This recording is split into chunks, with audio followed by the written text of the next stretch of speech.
paabot sa sentro. Ambot di areglo kahato, di nga nung dili man ma-report sa sentro. Motoy allegation, Mayor. Let me look into the matter. Kung ganong i-transfer po mo na ko, so I'd be interested to know how the arrangement is made in the matter of assigning people. Ayun, depende daw kung kinsay kusgan. Motoy pasumangil, motoy kuan allegation. Napay sa Mayor, kasya pa ba deng-deng sa atong oras?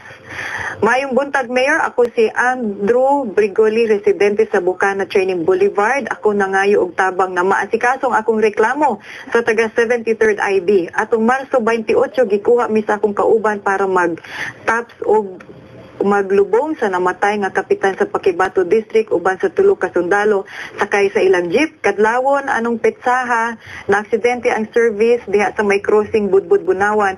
Isa daw siya, Mayor, sa mga na-aksidente. Gidala sila sa DMC, nabuak ang iyang panga kani apapangig, no?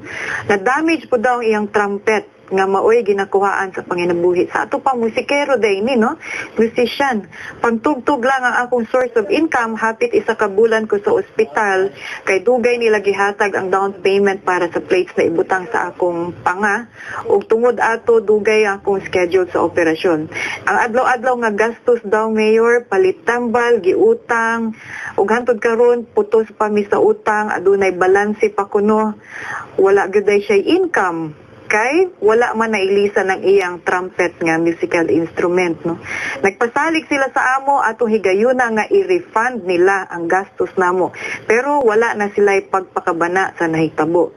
So sa ato pa, Mayor, 5 ka bulan na silang nagpaabot sa ilang response, hantod karon wala gihapoy daw action.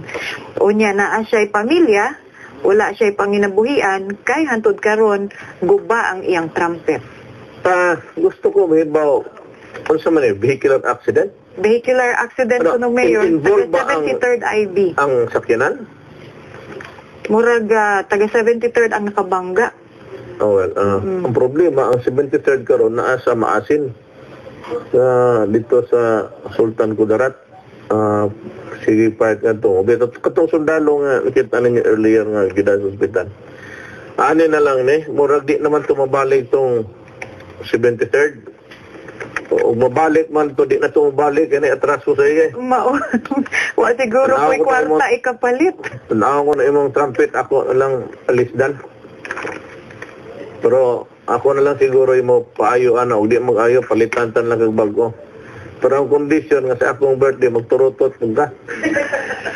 Mutugtog yun, no, para bawi sa gastos. Ayan, so asa na ito pa doon, Mayor, kanina kami? Di naman ginagabayad ng 73rd kaya ito, ano mga to? The 73rd nga battalion is been redeployed nga to sa maasim sa Kiamba Dapit na. Di na nagabayad ng mga sundalo. Ako nalay mo. Hindi lang sweldo, Mayor. Pero sa akong birthday, anak mo na.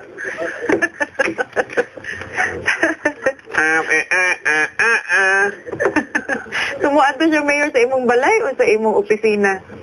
Para mailisan ng iyang trumpet. No? Tagpila ka ng trumpet? Pagkaswerte maani ni Andrew kay palitan ko siya. Tagpila ba na? 50 mil ko na? Adi po siguro maabot og 50 mil, no? Pagkaswerte ba ni Dudong Andrew? Palitan gyud og bag-o. Katong nagup ang piano diya, basid. Nana po'y mo hangyo lain. Binuan ako, binuan. Mayor, una tamo takot na aday kay greetings. Of course, as always, I'd like to greet my son Pulong, my son Baste, my grandson Omar, grandson Rodrigo, my daughter Sarah, daughter Veronica, my granddaughter Isabel, and another granddaughter Sabina. Og si Pia, og si Angelo, og si Jeko. I'd like to greet the Muslim community. Happy Ramadan al-Mubarak. Ayan, happy na, no? gihulat na lang nato ang bulan. Ano sa amo atir. Congratulations kay Tina ug Belinda sa pag-abli sa Dream Home Furniture diha